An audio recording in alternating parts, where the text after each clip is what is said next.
아파트 분양 계약 파기하고 싶어요. 힘들게 아파트 분양을 했는데 왜 파기하고 싶을까요? 한번 얘기 한번 들어보도록 하죠. 모델하우스 분양지원 말만 믿고 계약했어요. 자, 무슨 내용일까요? 모델하우스에 가면 당연히 분양지원 말을 믿고 계약을 해야 하는데 그게 말처럼 간단한 문제가 아닌 게 참 씁쓸합니다. 분양지원을 통하지 않고서는 계약을 할 수 없고요. 싫든 좋든 신뢰가 가든 가지 않든 분양을 받으려면 분양직원을 만나야 합니다. 오늘 의뢰인은 40대 부부예요. 작년 초에 모델하우스 구경하러 갔는데 분양직원 말만 먹고 덜컥 사인한 상황입니다. 분양직원 말만 듣고 덜컥 계약했다라는 사연을 많이 적어들 주시는데 이 말을 믿은 의뢰인 잘못이 더 큽니다. 자, 보이시피싱한테 걸렸어도 난 정말 금융직원인지 알고 믿었어요 라고 할 거예요. 부동산 계약에서는요 변명은 필요 없어요. 물론 분양직원과 보이시피싱하고는 비교하는 걸 적절치 않다는 거 알고 있어요. 하지만 보이시피싱 저리 가라 할 정도로 거짓말 잘하는 악질적인 분양직원들도 분명히 있습니다. 그런 분양직원들 때문에 정직한 분양직원들까지 욕을 먹고 있는 거예요. 당시 분양직원이 계약금 5% 2,500만원만 걸면은 된다고 해서 600만원만 먼저 입금했다고 하는 내용이에요. 자, 분양 가격이 5억 원 하는 아파트예요. 5%가 2,500만원이라 했으니까요. 그렇죠? 그중 사연자는 600만원만 입금했다는 내용인데 무슨 사연이 있는지 한번 들여다보도록 하죠.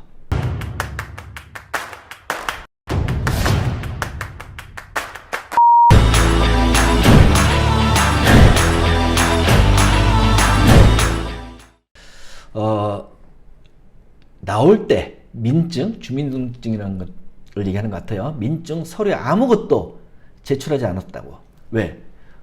시행사 쪽이나 분양대행사 쪽에 제출하지 않았고 나올 때 계약서도 받지 못했다고 하는 내용이에요. 이런 내용도 많이들 들어보셨을 거예요.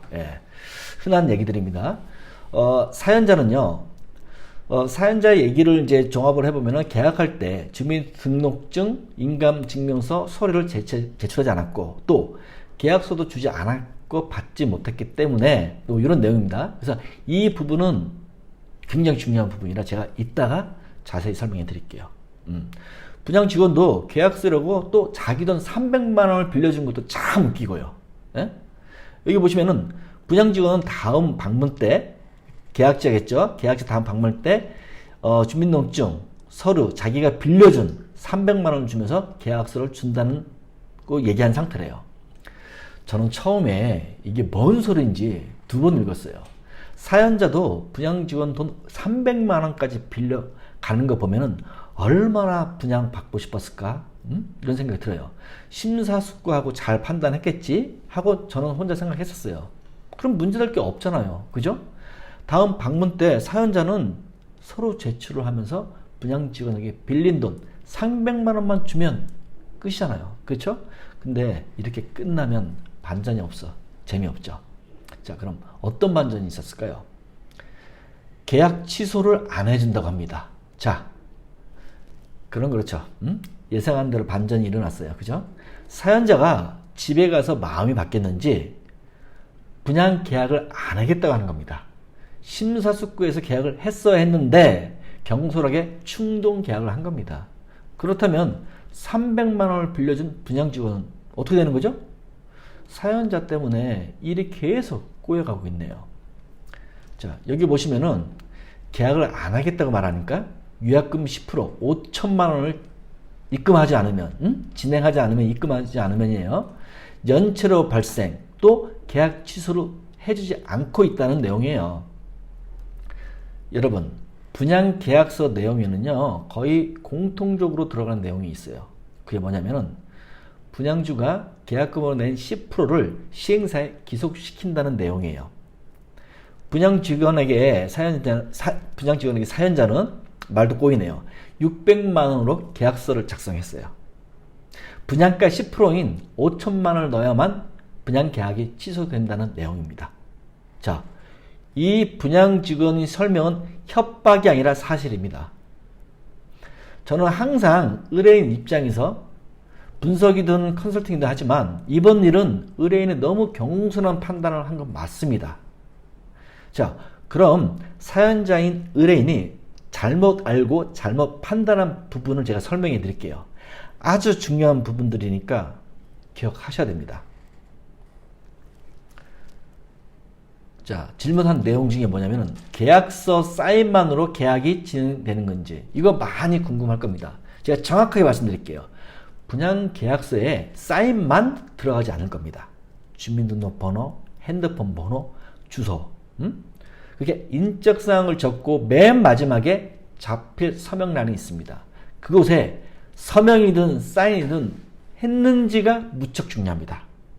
당연히 사인을 했으면 계약은 성사된 겁니다. 단 그게 진짜 분양 공급 계약서인지 아니면 분양 공급 계약서처럼 보이기 위한 가짜 계약서인지가 아주 중요하죠. 전자는 빼박이고 후자는 돈을 돌려받을 수 없기 때문이에요. 있기 때문이에요. 예. 자, 그러면 그 다음 내용을 한번 우리가 보도록 하죠. 또 질문이 들어요. 그러면은 계약금 10%가 아닌 5%도 안 되는 600만 원으로 계약 성사 가능한지요? 라고 물어봤어요. 제가 여러 번 누누이 얘기했던 부분입니다. 그만큼 중요한 부분이지만 미리 알지 못하고 꼭 일을 저지른 후에 또다시 물어보는 질문들이에요. 제가 자세히 아주 쉽게 설명해 드릴게요.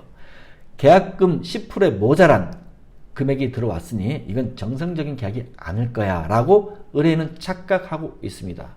아니 5%도 아닌 단돈 100만 원으로 계약금 일부로 지급하고 계약서를 발행했으면 가능합니다. 따라서 의뢰인 질문처럼 600만 원으로 계약 성사가 가능한 겁니다. 이해하시겠죠? 그리고 다시 한번 말씀드리면 단돈 100만 원으로도 계약금 일부로 지급하고 계약서 발행도 가능하다는 거 꼭 인지하시고요. 자, 마지막 질문이에요. 주민등록증, 등본 등 개인 서류를 주지 않았는데도 정상적인 계약이 이루어진 것이 맞는지요? 많은 사람들이 분양계약서를 작성하는 과정에서 나는 주민등록증 같은 개인 서류를 주지 않았으니까 아직 계약한 게 아니다 라고 착각들을 합니다. 이런 분들을 위해서 제가 한마디 할게요. 정신 차리세요. 정상적인 계약 맞습니다. 예? 계약 한번 잘못해서 인생 작살나는 거 전 매일 봅니다. 물론 제가 도움을 드리는 것도 있지만 도움을 드리지 못하는 것도 있어요. 잘 들으세요. 아파트 계약을 하고 파기한다고요? 애들 장난하는 겁니까? 파기는 할 수 있죠. 대신 계약금은 뜯기는 겁니다. 여러분도 이 사연의 주인공처럼 되지 않으려면 함부로 계약하지 마시고요. 잘 알아서 계약하세요. 아파트 가격이 떨어지면 떨어질수록 미분양 아파트를 분양받으려는 사람들은 더 늘어날 겁니다. 이런 사람들에게 한마디 하고 오늘 영상 마칠게요. 해지도 안 되는 아파트 계약을 멍청하게 돈을 입금하거나 사인해서 그렇게 미리 하지 말고 제대로 알아보고 결정하세요.